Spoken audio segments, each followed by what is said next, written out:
இயேசு கிறிஸ்துவின் நாமத்தினால் இந்த நாள் தேவனுடைய வார்த்தையின் மேலுக்கு உங்களை அன்போடு வரவேற்கிறோம். இந்த நாளும் தேவன் தாமே அவரை தேவனுக்கேற்ற கனத்தோடு மகிமைப்படுத்த நமக்கு உதவி செய்வாராக. கண் முடிச்சல் ஆண்டவரே, உமக்கு தேவனுக்கேற்ற கனத்தை நான் கொடுக்க எனக்கு உதவி செய்யும். அல்லேலூயா. இந்த நாள் தியானிப்பதற்காக எடுத்துக்கொண்ட வேத பகுதி ரோமர் எழுதின புத்தகம் 1வது அதிகாரம் 21வது வசனம் இப்படியாக சொல்கிறது: அவர்கள் தேவனை அறிந்தும் அவரை தேவனென்று மகிமைப்படுத்தாமலும் ஸ்தோத்தரியாமலும் இருந்து தங்கள் சிந்தைகளினாலே வீணர்களானார்கள். உணர்வில்லாத அவருடைய இருதயம் இருள் அடைந்தது. அல்லேலூயா. அன்பானவர்களே, வேதம் இப்படியாக சொல்கிறது: தேவனை அறிந்திருக்கிறார்கள், தேவனை ஸ்தோத்தரிக்கிறார்கள். அப்படிதான் சொல்லுது. எப்படி ஸ்தோத்தரிக்கிறார்கள் என்று சொன்னா, தேவனுக்கேற்ற மகிமையை கொடாமல், அப்படிதான் சொல்லுது. தேவன் என்று அவர்கள் மகிமைப்படுத்த இல்லையா? தேவன் என்று மகிமைப்படுத்த இல்லை என்று வசனம் சொல்லுகிறது. அப்ப பாருங்க, தேவன் என்று மகிமைப்படுத்த இல்லைன்னா அதனுடைய அர்த்தம் என்ன? ஸ்தோத்தரிக்க இல்லை என்று சொல்ல இல்ல. அவர்கள் தேவனை மகிமைப்படுத்துகிறார்கள், ஆனால் தேவனுக்குரிய மகிமை அவர்களுக்கு கொடுக்கவில்லை. ஒரு மனுஷனுக்குரிய மகிமையை. அல்லேலூயா. ஏசாயா தீர்க்கதரிசி தேவனுடைய தரிசனத்தை காணும் வரையில, கெருபீன்கள் சேராபீன்கள் தேவனை ஆராதிக்கிறத காணும் வரையில அவன் தன்னை யார் என்று அறிந்து கொள்ளவில்லை. தேவனை மகிமைப்படுத்தி இருக்கிறான். தேவனுக்காக தீர்க்க தரிசனம் சொல்லி இருக்கிறார். 6வது அதிகாரத்தில், ஏசாயா 6வது அதிகாரத்தில் அந்த தரிசனத்தை காண்பதற்கு முன்னாடி 5வது அதிகாரத்தில் அவன் 5 கூட்டத்தினரை பார்த்து சொல்லுகிறான், அவர்களுக்கு ஐயோ என்று சொல்லுகிறான். முதலாவது தேவனை தேவனென்று அறிந்து தேவனுக்கேற்ற மகிமையோடு துதித்த கேராபீன்களை சேராபீன்களை அவன் கண்ட பொழுது அவன் ஒத்துக்கொள்றான். ஐயோ, எனக்கு ஐயோ என்பதை அவன் ஒத்துக்கொள்றான். இதுவரையில வேற வேற கூட்டத்துக்கு ஐயோ என்று சொன்னவன் முதலாக சொல்லுகிறான், என்னுடைய வர்ஷிப் எல்லாம் வீணான வர்ஷிப். நான் இதுவரை தேவனை மகிமைப்படுத்தலாம் வீணா. ஐயோ, எனக்கு ஐயோ. அதனை தான் உணர்ந்து கொள்றான். எனக்கு ஐயோ, அதமானேன். ஐயோ, யாருக்கு? எனக்கு. அன்பானவர்களே, தேவனை தேவன் என்று மகிமைப்படுத்தாத பக்க வழியாய் நுழைந்த அநேக கிறிஸ்தவர்கள் இன்றைக்கு இருக்கிறார்கள். ஏனென்றால் இதெல்லாம் காலத்தின் கட்டாயம், தீர்க்க தரிசனத்தின் நிறைவேறுதல்கள்.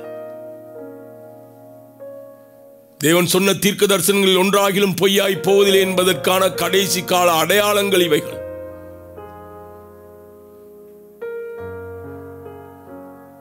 அல்லேலூயா. தேவனுக்குரிய மகிமையை செலுத்தாமல் தேவனை ஆராதியாமல் இருப்பதே நலம் என்று என்னை கேட்டா சொல்லுவேன். தேவனை ஆராதிக்கணும், தேவனுக்கேற்ற மகிமையை அவருக்கு கொடுக்கணும். ஒரு மனுஷனுக்குரிய மகிமையை, ஒரு ராஜாவுக்குரிய மகிமையை நோ. தானியேல் 5வது அதிகாரத்தில் தானியேல் சொல்லும் பொழுது சொல்லுகிறான், பெல்தசரே, நீர் இவைகளை அறிந்திருந்து உங்களோட அப்பா சொன்னாரு, இவர் ஒருவர்தான் பரிசுத்த தேவன், பூமி அனைத்துக்கும் தேவன், தேவர்களுக்கெல்லாம் தேவன் என்று நிருபங்களை எழுதினதை அறிந்திருந்தும் அவரை தேவன் என்று மகிமைப்படுத்துவதை வித்துவிட்டு அவருக்கு நீ இழிவை சம்பாதித்து கொடுத்தாய். பயமில்லை. இந்த காலை வேளையில கொஞ்சம் சிந்தித்து பாருங்க. தேவனை ஆராதிக்கிற நாம் தேவனை தேவனுக்குரிய மகிமையோடு ஆராதிக்கிறோமா? தேவனுக்குரிய மகிமையோடு ஆராதிக்கிறோமா? பணிந்து குனிந்து பயத்தோடு நடுக்கத்தோடு ஆராதிக்கிறோமா? ஏசாயா கண்ட காட்சி அதுதான் பாருங்க. கண்டதோடு சொல்றான், ஐயோ, நான் அதமானேனே, அசுத்த உதடுள்ள மனுஷனாய் இருக்கிறேனே. அல்லேலூயா. ஆராதிக்கிற அநேகர் இன்னும் காண இல்ல. உண்மையான ஆராதனையை காணாதபடியினால, பயத்தோடு நடுக்கத்தோடு ஆராதிக்கிற ஆராதனையை காணாதபடியினால கேருபீன்கள் சேராபீன்கள் ஆராதிக்கிறத காணாதபடியினால இன்றைக்கு மற்றவருடைய ஆராதனை குறித்து அல்லேலூயா மற்றவர்களை குறித்து இல்ல அதை காணும் பொழுதுதான் தெரியும் நான் இதுவரை அல்லேலூயா அசுத்த உதடுகளோடு தேவனை ஆராதித்தேன்.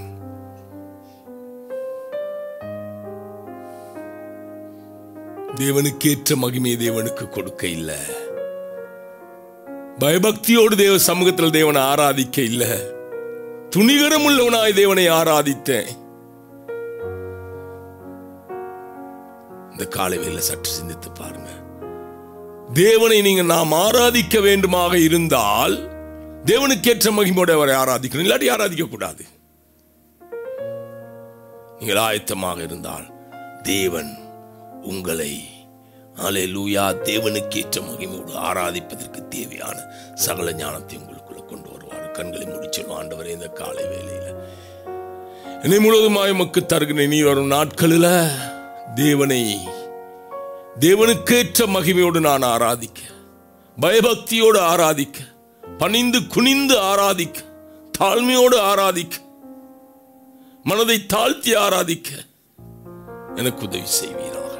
இயேசுவின் நாமத்தினால பிதாவே, ஆமென். கர்த்தர் தாமே உங்களை ஆசீர்வதிப்பாராக.